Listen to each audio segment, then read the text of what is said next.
మామ నా లైఫ్ లో కానీ అనుకోలేదు ఇంత పెద్ద స్కామ్ నాతో జరగద్దని. ఏంటంటే లాస్ట్ వీడియోలో చెప్పాను కదా చెన్నైకి వెళ్తున్నాం ఈ రోజు మేమని. సో చెన్నైకి వెళ్తే అక్కడ సమాధులకి అయితే విజిట్ చేయాల్సి వచ్చింది.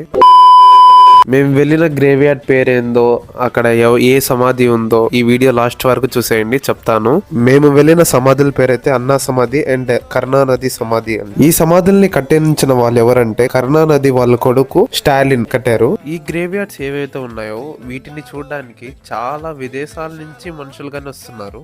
నేనైతే యూరోప్ బ్యాచ్ అయితే చూసాను అక్కడ. వాళ్ళతో అయితే సెల్ఫీ దిగుదాం అనుకున్నాను, ఎందుకులే మరి బాగవుదని నేనైతే రిటర్న్ వచ్చేసాను. చూస్తున్నారు ఇక్కడ వ్యూ కానీ చాలా బ్యూటిఫుల్ గా అరేంజ్ చేశారు. ఒక పార్క్ థీమ్ లో చాలా మంది అయితే విజిట్ చేస్తున్నారు. ఈ ప్లేస్ దగ్గర గానీ నేను కానీ చాలా ఫొటోస్ అయితే దిగాను. ఇక్కడ అందుకోండి చూస్తున్నారా, ఇది కత్తిలాగా ఏదో స్థాపించున్నారు. దాని పేరు ఏదో నాకు కానీ ఐడియా లేదు. సో ఎవరికి తెలుసో ఆ పేరు కమెంట్ చేసేయండి. మొత్తం చూసేసి ఫోటో షూట్స్ మొత్తం అయిపోయిన తర్వాత మేమైతే మెరీనా బీచ్ కి అయితే బయలుదేరాం. అక్కడ వెళ్ళిన తర్వాత వ్లాగ్ 3 వస్తుంది. సబ్స్క్రైబ్.